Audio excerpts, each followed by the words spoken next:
The experience that I think most affected me, Pam, was the fact that my father was a bedridden invalid, and I never knew him when he could get out of bed by himself. And so I always had a very warm spot in my heart for the disabled, and I think that this is one of the things that spurred me on to do things for other people. The Texas spirit is one of the most unique things, I think, in all the world. And I've traveled many places in the world, and I promise you, when you say you're from Texas, it has an impact on the people you're visiting with. I think that the impact is one of individualism, self-reliance, self-responsibility, an enduring gratitude for what we have, and a willingness to make everything a little bit better. I have been very, very fortunate in my life in that I have been able to serve on volunteer boards and corporate boards. I have been able to raise an absolutely fabulous family.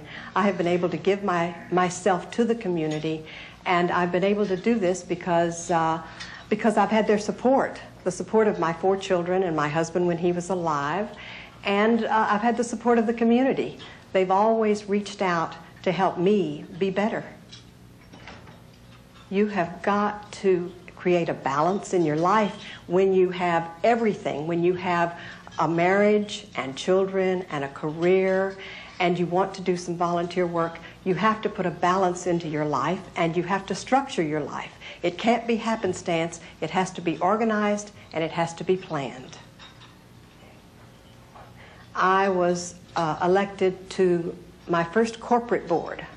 Now, harken back 25 years. That was a different time. And for me to be a female in a man's world was a very unique experience, not only for me, for my husband, who became a spouse of a director, which was unique, for my children who read about me, not as a mother, not doing PTA work, not doing church work, but doing corporate America work. And the impact that I had on younger women coming up, that was the reason that I agreed to do it. I thought I could make a difference for those who were coming after me. I think that when I am asked a question about ethics, that the only thing I can say is ethics must remain on a very, very high plateau. You do what's right because it's the right thing to do. And you weigh all the consequences, but you still give your direction to what is the right thing to do. And that's how you must keep your focus in order to be an ethical, honorable person. Yeah. The arts, to me, are our mark of civilization.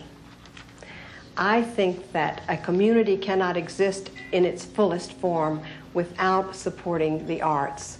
Whether your interest is in the ballet or the symphony or the theater or a cultural arts council or preservation of historical monuments, whatever it is, we must be involved with preservation of our arts, and we must expose our children to the arts.